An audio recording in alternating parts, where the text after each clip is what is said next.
Student welcome to bio the natural science classes online.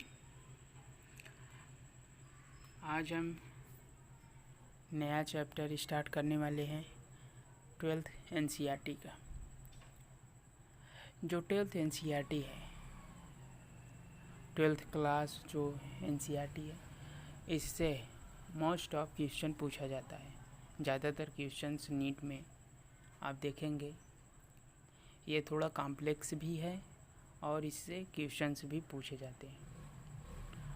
और जो हमारा पहली यूनिट है reproduction in organism 11th NCERT की पहली यूनिट जो है, उससे भी क्वेश्चन पूछा जाता है। और जो ये नीट के अकॉर्डिंग तो इम्पॉर्टेंट नहीं है इतना, ये चैप्टर पहला चैप्टर जो है 12th एनसीईआरटी का और 4th यूनिट, लेकिन कंसेप्ट को समझने के लिए जो नेक्स्ट चैप्टर है sexual reproduction in flowering plants, human reproduction,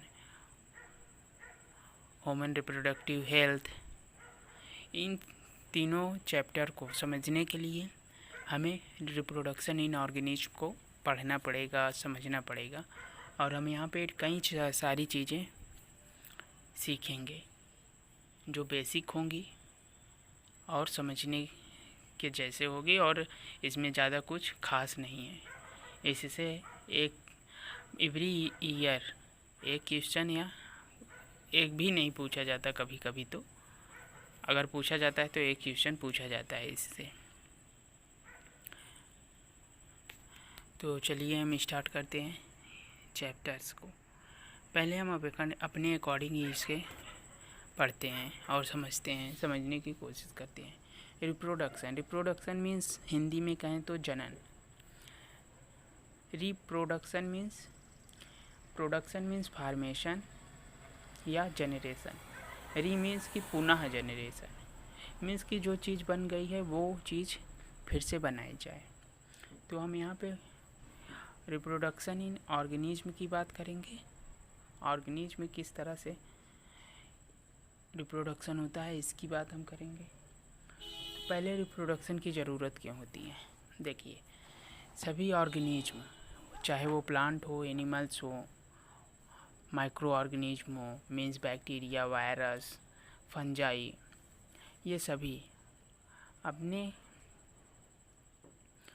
अस्तित्व को बनाए रखने के लिए, अपनी स्पीसीज़ के कॉन्टिन्यूअस बनाए रखने के लिए स्पीसीज़ को रिप्रोडक्शन करते हैं। वो रिप्रोडक्शन सेक्सुअल भी हो सकता है, एसेक्सुअल भी हो सकता है। मीन्स कि गैमीट का भी फॉर्मेशन हो सकता है और वेजिटेटिव पार्ट से भी हो सकता है रिप्रोडक्शन। तो रिप्रोडक्शन जो होता है, इसमें अब एक स्पीसीज अपने ही जैसी स्पीसीज को बनाती है। तो चलिए हम देखते हैं एनसीईआरटी इसके बारे में क्या लिखता है।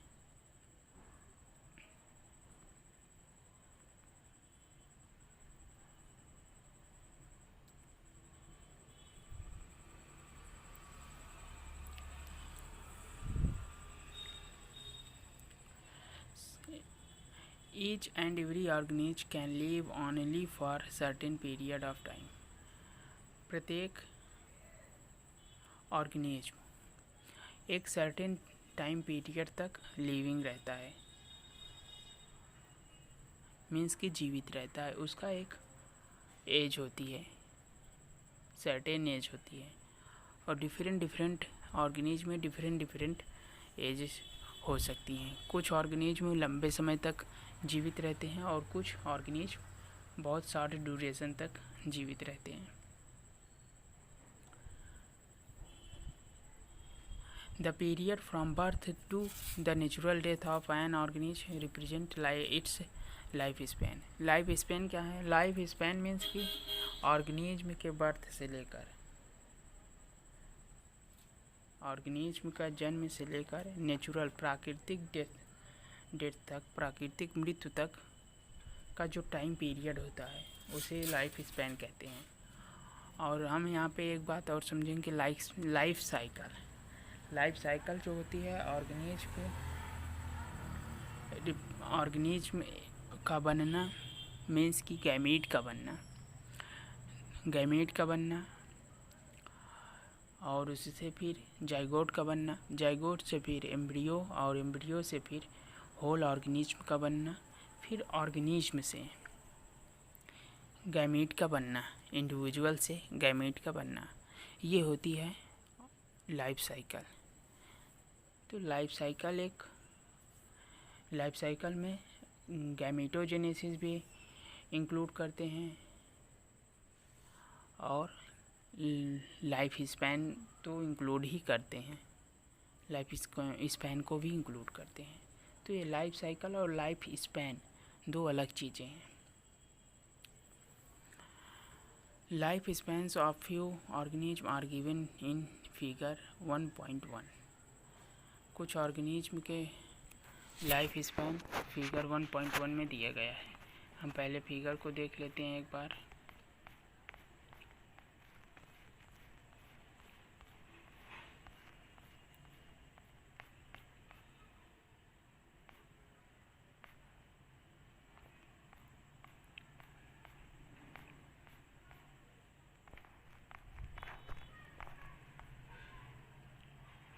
ये है एलिफेंट, फिगर है हमारा एलिफेंट। स्पेस दिया है, इसमें लाइफ साइकिल नहीं लिखी गई है कि लाइफ स्पैन कितना होता है एलिफेंट का। तो एलिफेंट का लाइफ स्पैन जो होता है 60 वर्ष होता है, 60 ईयर। रोज का 5 ईयर्स होता है, लगभग 5 to 6 year. Dog 16 to 25 years means कि 15 से 25 साल तक लगभग रहते हैं, लाइफ स्पैन होता है इसका। बटरफ्लाई का 1 से 2 वीक मीन्स कि 1 से 2 सप्ताह में लगभग 15 दिन तक बटरफ्लाई जीवित रहती हैं। और क्रोज होता है 15 साल तक जीवित रहता है। लाइफ स्पैन 15 ईयर्स होती है, 15 ईयर्स। देन हम बात करते हैं बनाना ट्री की। बनाना ट्री लगभग एक वर्ष तक जीवित रहता है। मोनोकार्पिक होता है बनाना ट्री। मोनोकार्पिक मीन्स कि अपने लाइफ साइकिल में केवल एक बार फ्लावरिंग करेगा, फ्रूट बनेगा। काऊ 25 ईयर्स जीवित रहती है, 25 से 30 ईयर तक। पैरट 140 ईयर्स लगभग 140 ईयर तक जीवित रहता है, लाइफ स्पैन होती है इसकी। क्रोकोडाइल 60 ईयर्स तक जीवित रहता है।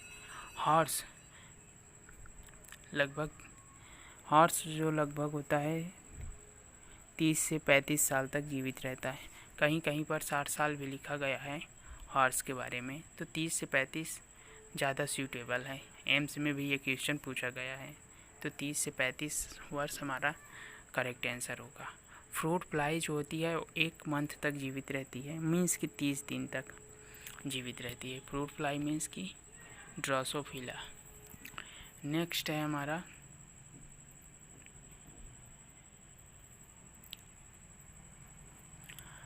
Rice plant. राइस प्लांट लगभग 6 महीने से लेकर 7 महीने तक जीवित रहता है। 4 to 7 मंथ तक, अगर मोस्ट सूटेबल कहें तो 4 to 7 मंथ तक रहता है। क्रोकोडाइल 100 से 200 तक रहता है जीवित। 150 ईयर्स लिखे गए हैं इसमें। ये टर्टोज है। टर्टोज मीन्स कि कछुआ, टर्टोज है। टर्टोज और टर्टल में डिफरेंस होता है। टर्टोज का जो फीट होता है वो फ्लैपर की तरह होता है, और टर्टल का उसमें टर्टल्स में जो होते हैं नेल्स होते हैं। बनाना ट्री 400 ईयर्स मीन्स 400 साल से भी ज़्यादा वर्ष तक जीवित रह सकते हैं। और ओल्डेस्ट प्लांट भी है बनाना ट्री में, बनाना tree, banyan tree. Banyan tree means बरगद का प्लांट। तो हम बात करेंगे और इसके बारे में आगे। अब हम देखते हैं कि एनसीईआरटी इसके बारे में क्या लिख रहा है। Approximate life cycle.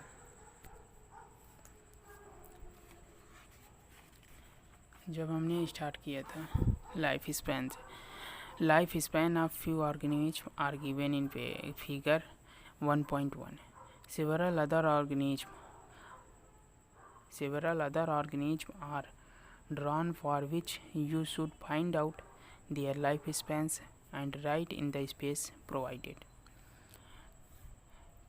कई ऑर्गेनिज्म दूसरे ऑर्गेनिज्म भी दिए गए हैं और जिसका हमें बताना है कि उसकी लाइफ स्पैन कितनी होती है। Examine the life spans of organisms represented in figure 1.1. Is not it both interesting and intriguing to note that it may be as short as few days or as long as few thousand years?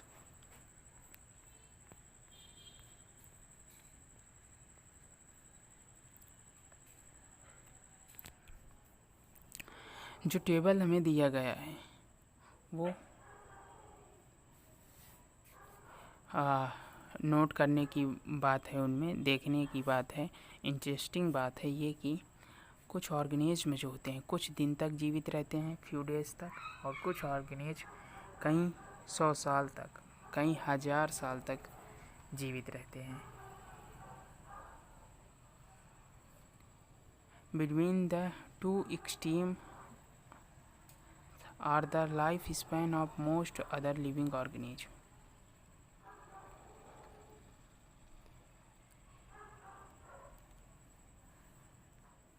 You may note that lifespan of organisms are not necessarily correlated with their size.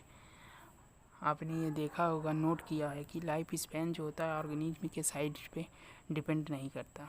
Size चाहे बड़ा हो तो इसका मतलब ये नहीं कि उसकी लाइफ स्पैन ज़्यादा होगी, उसकी लाइफ स्पैन कम भी हो सकती है। और अगर साइज छोटी है तो लाइफ स्पैन उसकी ज़्यादा भी हो सकती है। जैसे कि पैरट की साइज छोटी है क्रो के कंपैरिजन में, लेकिन क्रो 15 ईयर्स ही जीवित रहता है, जबकि पैरट 140 ईयर्स जीवित रहता है, लाइफ स्पैन होती है normally. The size of crows and parrots are not very different, yet their lifespan shows a wide difference. Crows और पैरट की साइज़ ज़्यादा डिफरेंस नहीं होता, लेकिन क्रोज जनरली बड़ा होता है पैरट से, लेकिन इनकी लाइफ स्पैन जो होती है वाइड डिफरेंस होती है, लंबा डिफरेंस है इनके लाइफ स्पैन्स में। Similarly a mango tree has a much shorter life span as compare to peepal tree. जो मैंगो ट्री होती है इनका जो लाइफ स्पैन होता है वो पीपल ट्री से कम ही होता है, जबकि साइज इन दोनों की सिमिलर होती हैं लगभग। Whatever be the life span, death of every individual is organism is certainty. Organism की लाइफ स्पैन जो भी हो, लेकिन उसका डेथ होना इंडिविजुअल की, प्रत्येक इंडिविजुअल की डेथ होना ये तय है। That is no individual is immortal. कोई भी इंडिविजुअल अमर नहीं है, इमॉर्टल नहीं है, एक्सेप्ट सिंगल सेल्ड ऑर्गेनिज्म, केवल सिंगल सेल्ड ऑर्गेनिज्म के अलावा। सिंगल सेल्ड ऑर्गेनिज्म क्यों लिविंग है? क्योंकि इनमें प्रोटोप्लाज्म का ही कंट्रीब्यूशन हो जाता है। जो न्यू सेल्स बनती हैं, मीन्स कि न्यू ऑर्गेनिज्म बनते हैं सिंगल सेल से, इनमें जो पेरेंट सेल्स का न्यूक्लियस था और प्रोटोप्लाज्म था, वही ट्रांसफ़र हो जाता है न्यू ऑर्गेनिज्म में, मीन्स कि डॉटर सेल्स में वही न्यूक्लियस ट्रांसफ़र हो जाता है, वही प्रोटोप्लाज्म ट्रांसफ़र हो जाता है। तो इस तरह जो बेसिस ऑफ लाइफ है according to Huxley, Julian Huxley, जिसने कहा कि basis of life, protoplasm is basis of life. तो प्रोटोप्लाज्म में जो लाइफ की बेसिस है, बेस है, वो ही कंट्रीब्यूट हो जाता है प्रोजेनी सेल्स में, डॉटर सेल्स में। तो इस तरह से प्रोटोप्लाज्म जीवित रहता है, इसका मतलब कि ऑर्गेनिज्म भी जीवित रहता है। तो सिंगल सेल ऑर्गेनिज्म की मृत्यु कभी नहीं होती। ये क्वेश्चन पूछा भी गया है कई बार। Why do we say there is no natural death in single celled organism? इसीलिए हम क्यों कहते हैं कि नेचुरल डेथ नहीं होती लिविंग ऑर्गेनिज्म की। लिविंग ऑर्गेनिज्म में नेचुरल डेथ नहीं देखने को मिलता, क्योंकि उनका प्रोटोप्लाज्म का कंट्रीब्यूशन होता है, उनके प्रोटोप्लाज्म का। गिवन दिस रियलिटी, यही जो सच्चाई या हकीकत लिखी गई है, दी गई है। Have you ever wondered how vast number of plant and animal species are existing और on earth for several thousands of years? There must be some process in living organism that ensure this continuity.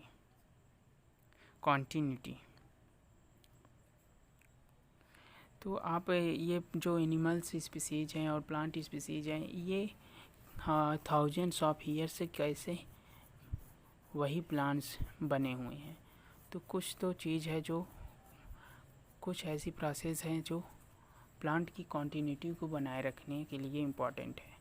तो reproduction जो होता है एक important role होता है। Reproduction होता है तो प्लांट या एनिमल डेथ होने से पहले अपने ही जैसे स्पीसीज को प्रोड्यूस करके जाता है और उसकी कॉन्टिन्यूटी बनी रहती है।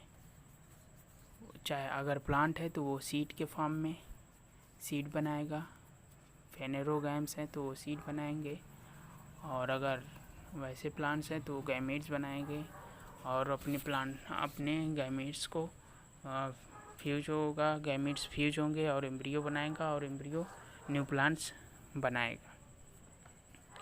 तो जो हायर प्लांट्स हैं वो सीड के द्वारा नए प्लांट्स को बनाते हैं और लोअर प्लांट्स गैमीट और जाइगोट के द्वारा एम्ब्रियोजेनेसिस के थ्रू नए प्लांट का निर्माण करते हैं। और अगर एनिमल की बात करें तो वो सेक्सुअली रिप्रोडक्शन करते हैं और सेक्सुअल रिप्रोडक्शन में गैमीट का फ्यूजन होता है और वो नए ऑर्गेनिज्म का फॉर्मेशन करते हैं। कुछ लोअर एनिमल्स हैं जिनमें एसेक्सुअल रिप्रोडक्शन भी होता है, रीजेनरेशन होता है, जैसे कि प्लेनेरिया। ट्रू रीजेनरेशन देखने को मिलता है, उसमें कट पार्ट जो होता है वही नए सेल्स का पूरे होल बॉडी का निर्माण कर लेता है, प्लेनेरिया। तो कुछ ऑर्गेनिज्म होते हैं जिनमें रीजेनरेशन देखने को मिलता है।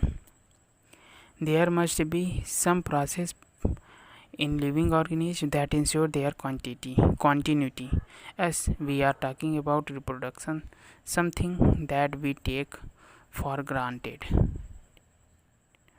हाँ, हम रिप्रोडक्शन की बातें कर रहे हैं। नेक्स्ट पेज पे हमारा है प्रोडक्शन की बात कर रहे हैं।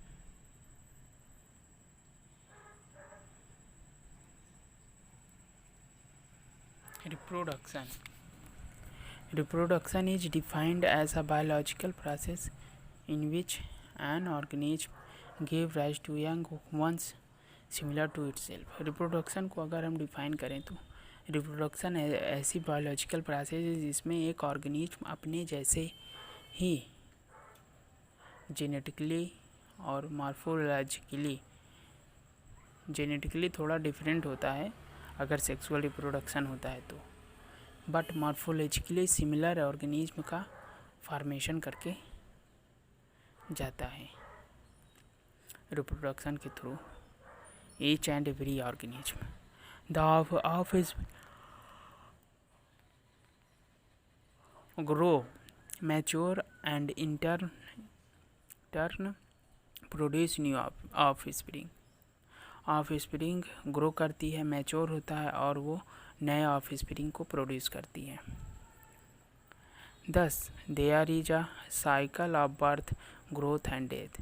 तो यहाँ पर एक साइकिल देखने को मिलती है कि बर्थ होता है ऑर्गेनिज्म का, फिर उसका ग्रोथ होती है, डिफ्रेंशिएशन होता है और नया ऑर्गेनिज्म मैच्योर ऑर्गेनिज्म बनता है और वो उनकी फिर डेथ हो जाती है एडोलेसेंस के एज में।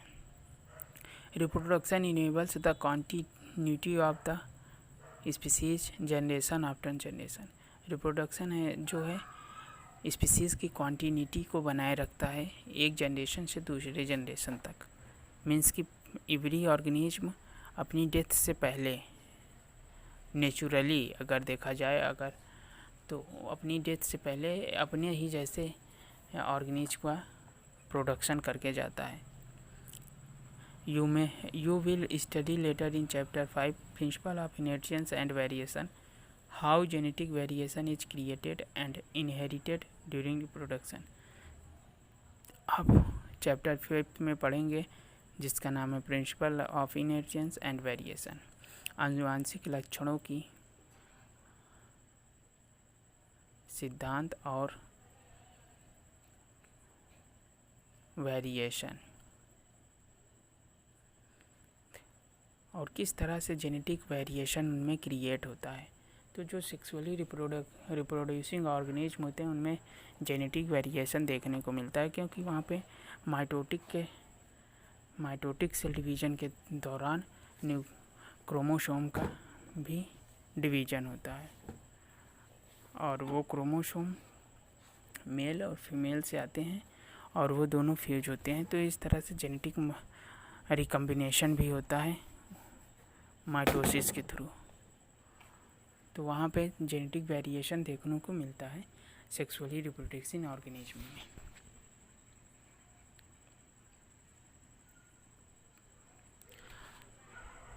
और अगर हम बात करें सेक्सुअली रिप्रोडक्टिंग ऑर्गेनिज्म में, तो ये सेक्सुअली रिप्रोडक्टिंग मीन्स कि वेजिटेटिव पार्ट, प्लांट का वेजिटेटिव पार्ट जब पार्टिसिपेट करता है न्यू प्लांट के फार्मेशन या न्यू एनिमल के फार्मेशन में, तो इसे एसेक्सुअल रिप्रोडक्शन कहते हैं। और प्लांट के केस में इसे वेजिटेटिव रिप्रोडक्शन कहते हैं, जिसमें कोई वेजिटेटिव पार्ट मीन्स के डिप्लॉयड स्ट्रक्चर पार्टिसिपेट करता है न्यू ऑर्गेनिज्म के न्यू ऑफस्प्रिंग के बनाने में। तो there is a large diversity in the biological world. Large biodiversity होती है बायोलॉजिकल वर्ल्ड में, and each organism has evolved its own mechanism to multiply and produce offspring. और प्रत्येक organism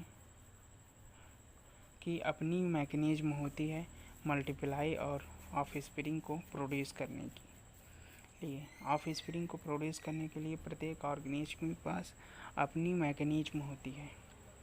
the organism habitat, organism habitat, environment और उसका genetic makeup ये decide करता है कि ऑर्गेनिज्म का रिप्रोडक्शन किस तरह से होगा।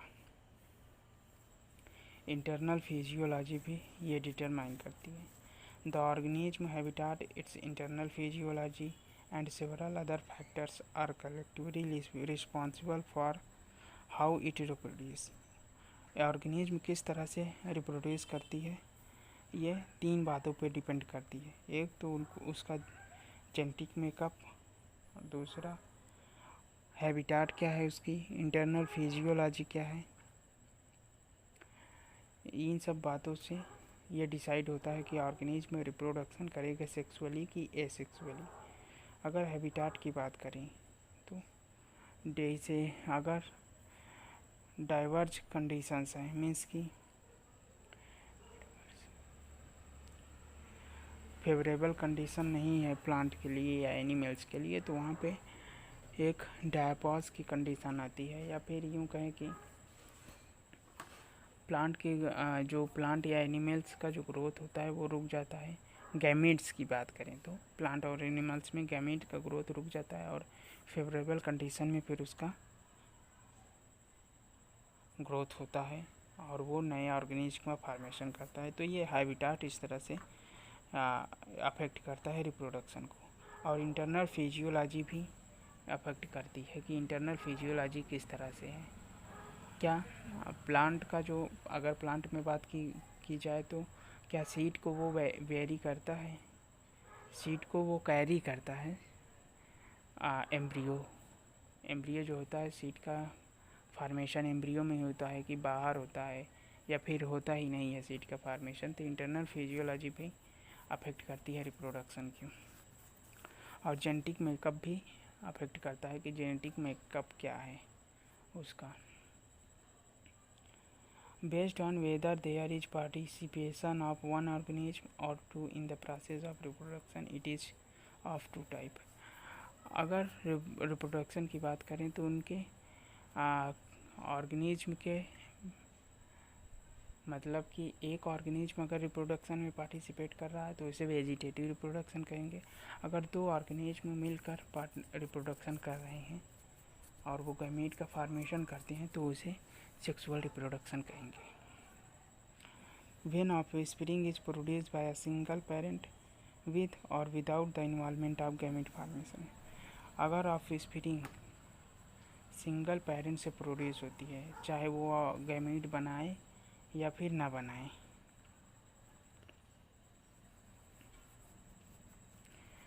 तो हम उसे एसेक्सुअल रिप्रोडक्शन कहेंगे। हम जानते हैं कि एसेक्सुअल रिप्रोडक्शन में भी कुछ गैमीट का फॉर्मेशन होता है, जैसे जूस्पोर, प्लेनोस्पोर, ये सब। When two parents opposite sex participate in the reproduction process and also involve fusion of male and female gametes, it is called sexual reproduction। जब दो पेरेंट्स पार्टिसिपेट करते हैं रिप्रोडक्टिव प्रोसेस में, मीन्स अपोजिट सेक्स, एक mail होगा एक female, तो हम उनमें गैमीट का फॉर्मेशन होता है और उनका फ्यूजन भी होता है। तो इस तरह के रिप्रोडक्शन को हम सेक्सुअल रिप्रोडक्शन कहते हैं। ये सेक्सुअल रिप्रोडक्शन की बात करें।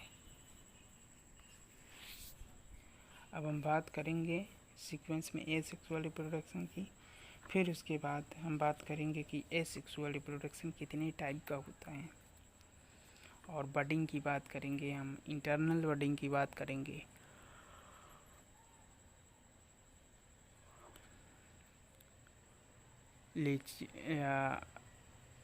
और हम ढेर सारी प्रोसेस बात करेंगे सेक्सुअल रिप्रोडक्शन के।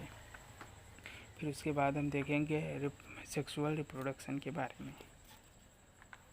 तो ये हमारे पास दो चीज़ें हैं, एसेक्सुअल रिप्रोडक्शन और सेक्सुअल रिप्रोडक्शन। तो पढ़ते रहिए और समझते रहिए। प्रीवियस ईयर क्वेश्चन पेपर ज़रूर लगाइए, आपको उससे कॉन्फिडेंस आएगा। तो आज के लिए बस इतना ही। Thank you for watching.